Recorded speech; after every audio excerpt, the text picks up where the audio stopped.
welcome back to Reading Club. So today I'm going to read you Harry Potter and the Chamber of Secrets, Chapter 10.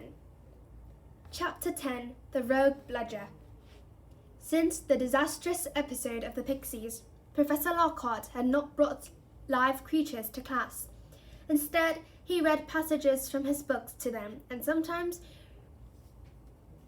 reenacted some of the more dramatic bits. He usually picked Harry to help him with those reconstructions.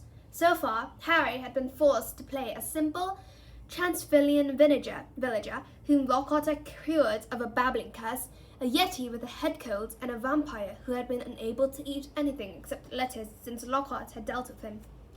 Harry was held to the front of the class during the next Defense Against the Dark lesson, this time acting a werewolf.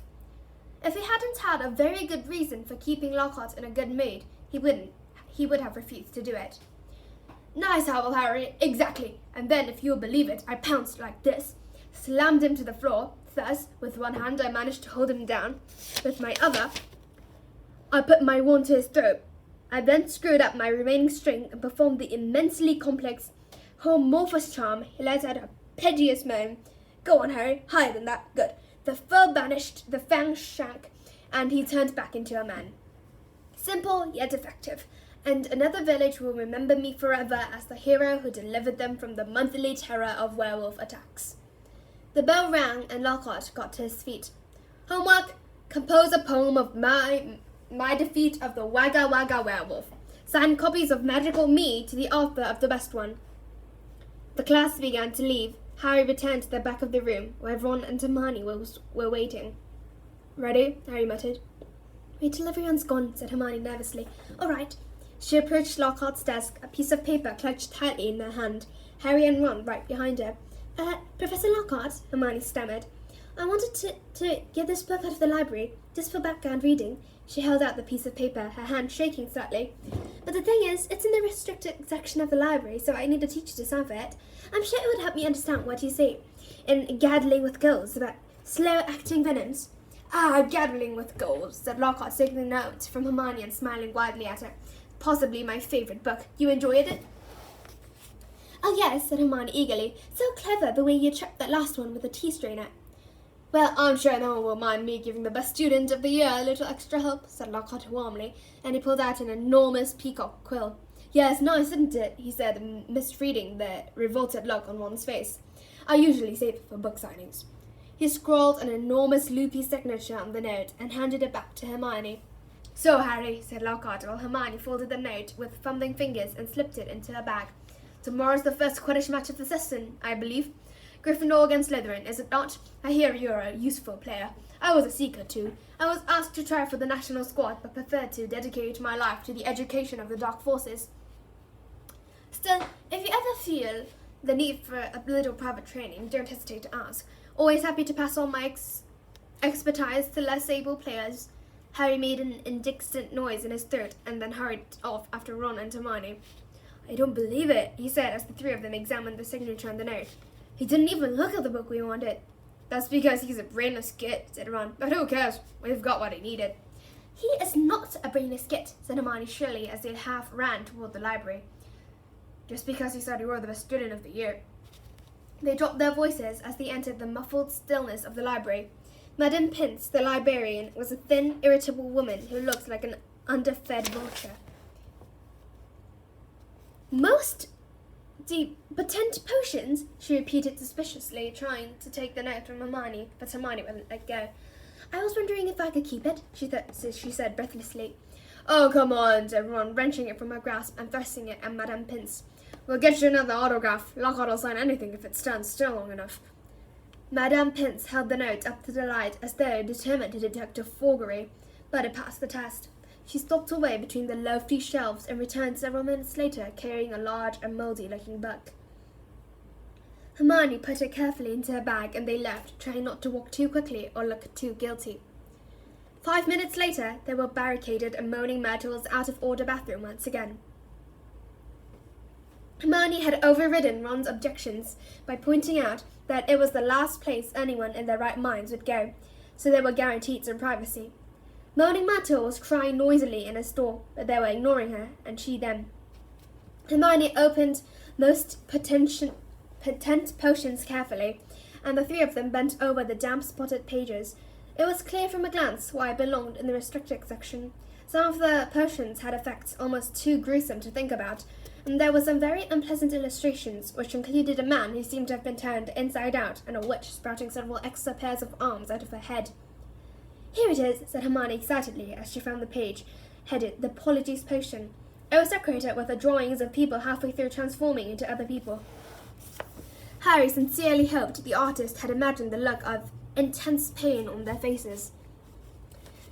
"This is the most complicated potions I've ever seen," said Hermione as they scanned the recipe. "Lacewing flies, leeches, flockweed, and knotgrass," she muttered, running her fingers down the list of ingredients. "But they're easy enough. They're in the student and store cupboard. We can help ourselves. Oh, look, powdered horn of a bighorn. Don't know where we're going to get that. Shredded skin of a bloomslang. That'll be tricky too. And, of course, a bit of whoever we want to change into." "Excuse me," said Ron sharply. "What do you mean, a bit of whoever we're changing into? I'm drinking nothing with crab's toenails in it." Hermione continued as though she hadn't heard him. "We don't have to worry about that yet, though, because we get those bits last." Ron turned, speechless, to Harry, who had another worry. "Do you realize how much we're going to have to steal, Hermione? Shredded skin of a broomslang, that's definitely not in the student's cupboard. What are we going to do, break into Snape's private stores? I don't know if this is a good idea." Hermione shut the book with a snap. "Well, if you two are going to chicken out, fine," she said. There were bright pink patches on her cheeks and her eyes were brighter than usual. "I don't want to break free, as you know. I think threatening muggleborns is far worse than brewing up a little difficult potion. But if you don't want to find out if it's Malfoy, I'll go straight to Madame Pince now and hand the book back in." "I never thought I'd see the day when you'd be persuading us to break rules," said Ron. "All right, we'll do it. But not toenails, okay?" "How long will it take to make anyway?" said Harry as Hermione, looking happier, opened the book again. "Well, since the flockweed has got to be picked at the full moon and the lacewings have got to be stewed for 21 days, I'd say it'll be ready in about a month, if we can get all the ingredients." "A month?" said Ron. "Malfoy could have attacked half the muggleborns in the school by then." But Hermione's eyes narrowed dangerously again, and he added swiftly, "But it's the best plan we've got, so full steam ahead, I'd say." However, while Hermione was checking that the coast was clear for them to leave the bathroom, Ron muttered to Harry, "It'll be a lot less hassle if you can just knock Malfoy off the broom tomorrow." Harry woke early on Saturday morning and lay for a while thinking about the coming Quidditch match. He was nervous mainly at the thought of what Wood would say if Gryffindor lost, but also at the idea of facing a team mounted on the fastest racing brooms gold could buy. He had never wanted to beat Slytherin so badly. After half an hour of laying there with his insides churning, he got up, dressed, and went down to breakfast early, where he found the rest of the Gryffindor team huddled at the long, empty table, all looking uptight and not speaking much. As 11 o'clock approached, the whole school started to make its way down to the Quidditch stadium. It was a muggy sort of day, with a hint of thunder in the air. Ron and Hermione came hurrying over to wish Harry good luck. As he entered the locker rooms, the team pulled on their scarlet Gryffindor robes, then sat down to listen to Wood's usual pre-match pep talk. "Slytherin has better brooms than us," he began. "No point denying it. But we've got better people on our brooms. We've trained harder than they have. We've been flying in all weathers." "Too true," muttered George Weasley. "I haven't been properly dry since August." "And we're going to make them rue the day they let that little bit of slime, Malfoy, bar his way onto their team." Chest heaving with emotion, Wood turned to Harry. "It'll be down to you, Harry, to show them that a seeker has to have something more than a rich father. Get to that snitch before Malfoy or die trying, Harry, because we've got to win today. We've got to." "So no pressure, Harry," said Fred, winking at him. As they walked out onto the pitch, a roar of noise greeted them. Mainly cheers, because Ravenclaw and Hufflepuff was anxious to see Slytherin beaten, but the Slytherin in the crowd made their aboos and hisses heard too. Madame Hooch, the Quidditch teacher, asked Flint and Wood to shake hands, which they did, giving each other threatening stares and gripping each rather harder than was necessary. "On my whistle," said Madame Hooch. 3, 2, 1. With a roar from the crowd to speed them upward, the 14 players rose toward the leaden sky. Harry flew higher than any of them, squinting around for the snitch. "All right there, Scarhead!" yelled Malfoy, shooting underneath him as though to show off the speed of his broom. Harry had no time to reply. At that very moment, a heavy black bludger came pelting towards him. He avoided it so narrowly that he felt it ruffle his hair as it passed. Gloves on, Harry, said George, streaking past him with his club in his hand, ready to knock the bludger back toward the Slytherin. Harry saw George give the bludger a powerful whack in the direction of Adrian Pusey, but the bludger changed directions in midair and shot straight for Harry again. Harry dropped quickly to avoid it, and George managed to hit it hard toward Malfoy. Once again, the bludger swerved like a boomerang and shot at Harry's head. Harry put on a burst of speed and zoomed around the other end of the pitch. He could hear the bludger whistling along behind him. What was going on? Bludgers were never concentrated on one player like this. It was their job to try and unseat as many people as possible. Fred Weasley was waiting for the bludger at the other end. Harry ducked as Fred swung at the bludger with all his might. The bludger was knocked off course. "Gotcha!" Fred yelled happily, but he was wrong. As though it was magnetically attracted to Harry, the bludger pelted after him once more, and Harry was forced to fly off at full speed. It had started to rain. Harry felt heavy drops fall onto his face, splattering onto his glasses. He didn't have a clue what was going on in the rest of the game until he heard Lee Jordan, who was commentating, say, "Slytherin lead, 60 points to 0. The Slytherin's superior brooms were clearly doing their jobs, and meanwhile the mad bludger was doing all he could to knock Harry out of the air. Fred and George were now flying so close to him on either side that Harry could see nothing at all except their flailing arms and had no chance to look for the snitch, let alone catch it. "Someone's tampered with this bludger," Fred grunted, swinging his bat with all his might as it launched a new attack on Harry. "We need time out," said George, trying to signal to Wood and stop the bludger breaking Harry's nose at the same time. Wood had obviously got the message. Madame Hooch's whistle rang out, and Harry, Fred, and George dived for the ground, still trying to avoid the magic bludger. "What's going on?" said Wood as the Gryffindor team huddled together while Slytherins in the crowd jeered. "We've been flattened. Fred, George, where were you when that bludger stopped Angelina scoring?" "We were 20 feet above her, stopping the other bludger from murdering Harry, Oliver," said George angrily. "Someone's fixed it. It won't leave Harry alone. It hasn't gotten for anyone else all game. The Slytherins must have done something to it." "But the bludgers have been locked in Madame Hooch's office since our last practice, and there was nothing wrong with them then," said Wood anxiously. Madame Hooch was walking toward them. Over her shoulder, Harry could see the Slytherin team jeering and pointing in his direction.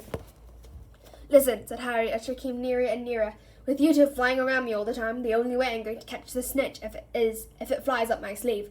Go back to the rest of the team and let me deal with it, Rogan." "Don't be thick," said Fred. "It'll take your head off." Wood was looking from Harry to the Weasleys. "Oliver, this is insane," said Alicia, spinning angrily. "You can't let Harry deal with that thing on his own. Let's ask for an inquiry."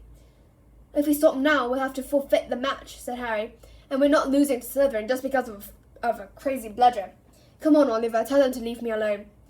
"This is all your fault," George said angrily to Wood. "Get the snitch or die trying." What a stupid thing to tell him. Madame Hooch had joined them. "Ready to resume play?" she asked Wood. Wood looked at the determined look on Harry's face. "All right," he said. "Fred, George, you heard Harry. Leave him alone and let him deal with the bludger on his own." The rain was falling more heavily now. On Madame Hooch's whistle, Harry kicked hard into the air and heard the telltale whoosh of the bludger behind him. Higher and higher Harry climbed. He looped and swooped, spiraled, zigzagged, and rolled. Slightly dizzy, he nevertheless kept his eyes wide open. Rain was speckling his glasses and ran up his nostrils as he hung upside down, avoiding another fierce dive from the bludger. He could hear laughter from the crowd. He knew he must look very stupid, but the rogue bludger was heavy and couldn't change directions as quickly as Harry could. He began a kind of roller coaster ride around the edge of the stadium, squinting through the silver sheets of rain to the Gryffindor goalpost, where Adrian Pusey was trying to get past Wood. A whistling in Harry's ear told him the bludger had missed him again. He turned right over and sped in the opposite direction.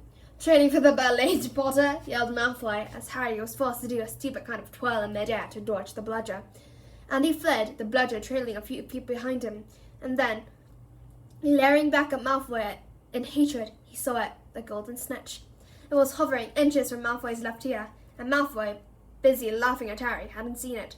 For an agonizing moment, Harry hung in mid-air, not daring to speed toward Malfoy in case he looked up and saw the snitch. Wham!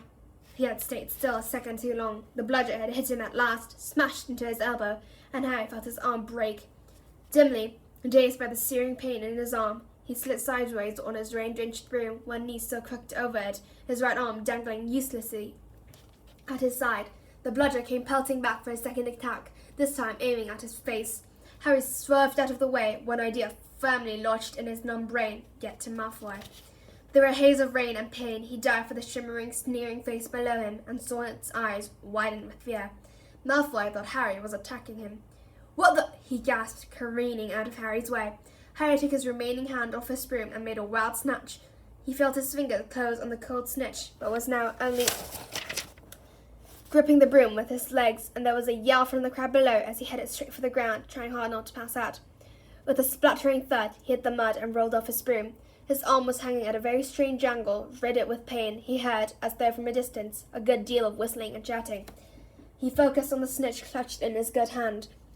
"Ah," he said, "we've won." And he fainted. He came around, rain falling on his face, still lying on the field, with someone leaning over him. He saw a glitter of teeth. "Oh no, not you," he moaned. "Doesn't know what he's saying," said Lockhart loudly to the anxious crowd of Gryffindors passing around him. "Not to worry, Harry. I'm about to fix your arm." "No," said Harry. "I'll keep it like this, thanks." He tried to sit up, but the pain was terrible. He heard a familiar clicking noise nearby. "I don't want a photo of this, Colin," he said loudly. "Lie back, Harry," said Lockhart soothingly. "It's a simple charm I've used countless times." "Why can't I just go to the hospital?" said Harry through clenched teeth.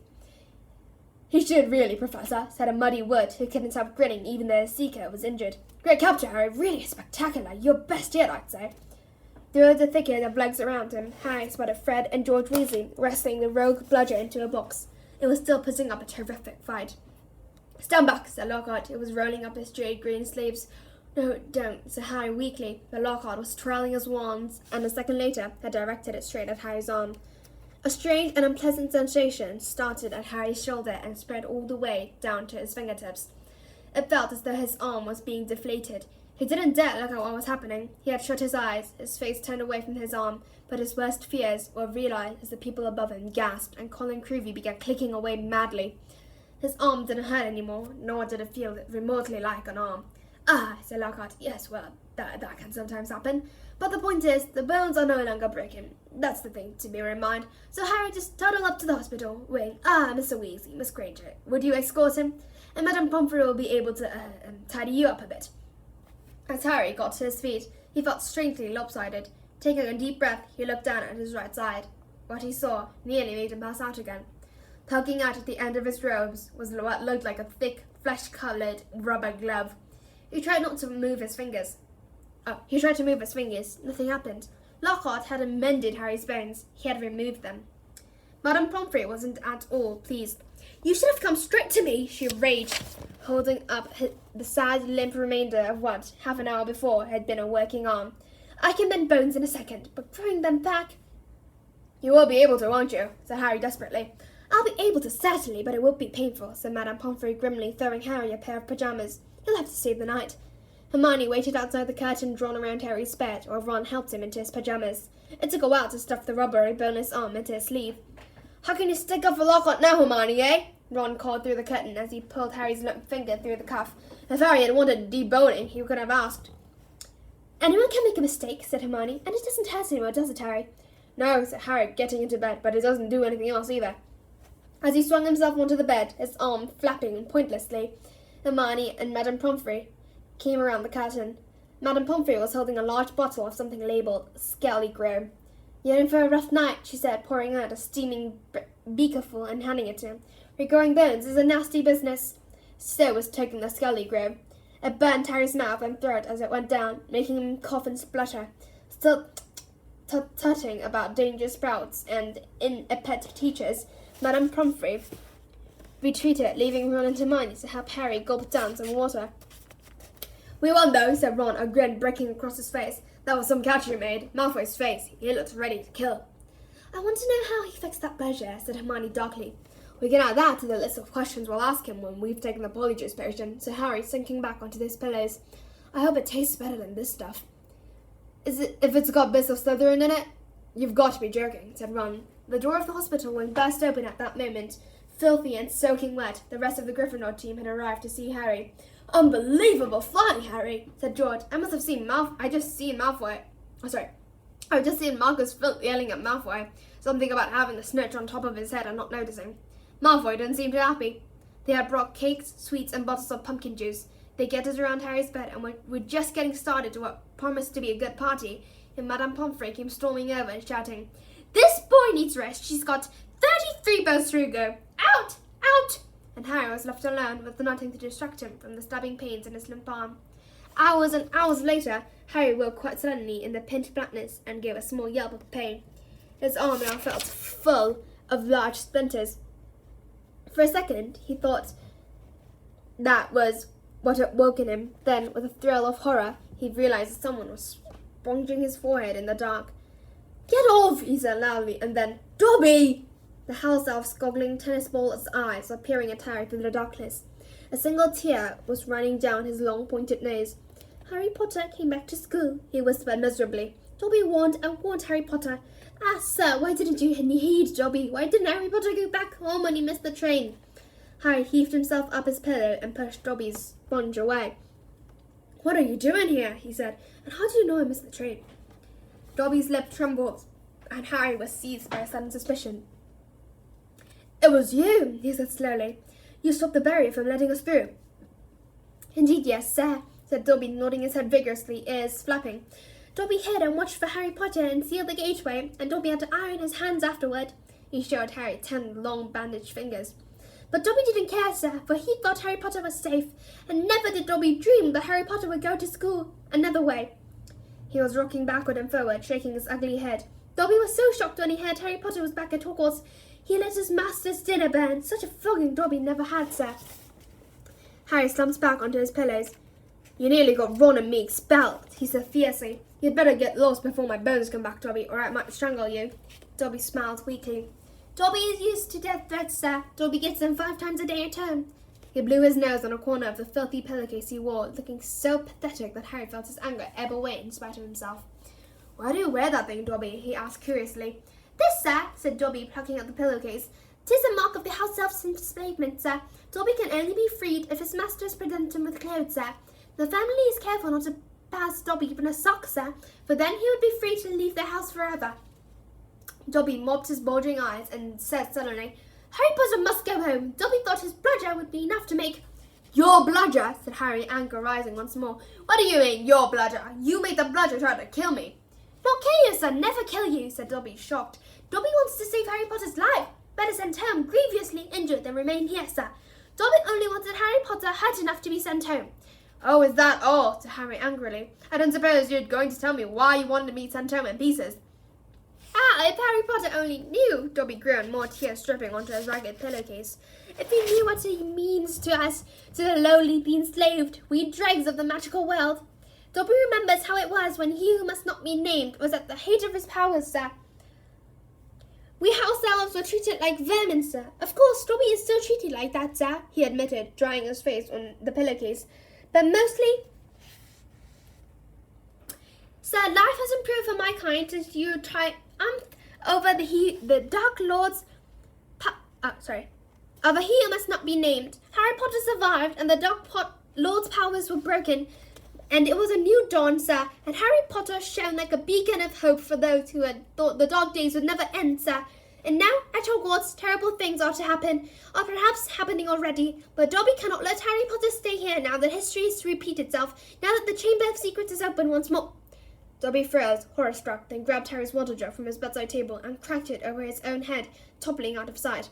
A second later, he crawled back onto the bed, cross-eyed, muttering, "Bad Dobby, very bad Dobby."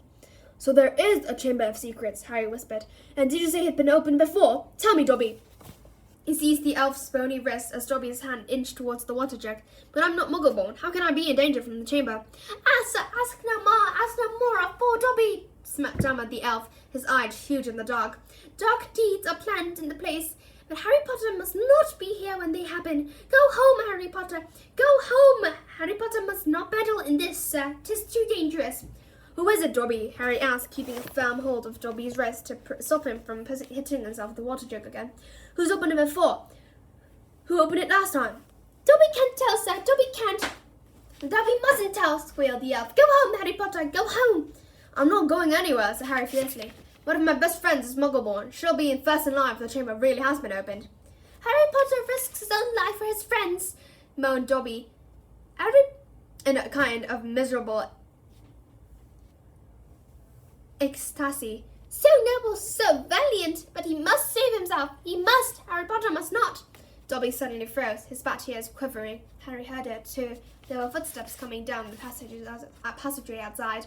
"Dobby must go," breathed the elf, terrified. There was a loud crack, and Harry's fist was suddenly clenched on thin air. He slumped back onto the bed, his eyes on the dark doorway to the hospital wing at the front. Footsteps drew nearer. Next moment, Dumbledore was backing in the doorway. Dormitory, wearing a large woolen dressing gown and a nightcap. He was carrying one end of what looked like a statue. Professor McGonagall appeared a second later, carrying its feet. Together, they heaved it onto a bed. "Get Madame Pomfrey," whispered Dumbledore, and Professor McGonagall hurried past the ends of Harry's beds and out of sight. Harry lay quite still, pretending to be asleep. He heard urgent voices, and then Professor McGonagall swept back into view, closely followed by Madame Pomfrey, who was pulling a cardigan on over her nightdress. He heard a sharp intake of breath. "What happened?" Madame Pomfrey whispered to Dumbledore, bending over the statue on the bed. "Another attack," said Dumbledore. "Minerva found him on the stairs." "There was a bunch of crepes next to him," said Professor McGonagall. "We think he was trying to sneak up here to visit Potter." Harry's stomach gave a horrible lurch. Slowly and carefully, he raised himself a few inches so he could look at the statue on the bed. A ray of moonlight lay across its staring face. It was Colin Creevey. His eyes were wide and his hands were stuck up in front of him, holding his camera. "Petrified," whispered Madame Pomfrey. "Yes," said Professor McGonagall, "but I shudder to think, if Albus hadn't been on the way downstairs for hot chocolate, who knows what might have." The three of them stared down at Colin. Then Dumbledore leaned forward and wrenched the camera out of Colin's rigid grip. "You don't think he managed to get a picture of the attacker?" said Professor McGonagall eagerly. Dumbledore didn't answer. He opened the back of the camera. "Good gracious!" said Madame Pomfrey. A jet of steam has hissed out of the camera. Harry threw beds away, caught the acrid smell of burnt plastic. "Melted," said Madame Pomfrey wonderingly. "All melted." "What does this mean, Albus?" Professor McGonagall asked urgently. "It means," said Dumbledore, "that the Chamber of Secrets is indeed open again." Madame Pomfrey clapped her hand to her mouth. Professor McGonagall stared at Dumbledore. "But Albus, surely, who—" "The question is not who," said Dumbledore, his eyes on Colin. "The question is how." And from what Harry could see of Professor McGonagall's shadowy face, she didn't understand this any better than he did. So that's the end of this channel. I hope you enjoyed it, and if you did, please click many likes and subscribe Reading Club. So I'll come back later with a new and improved channel. Thank you for listening, guys. See you later.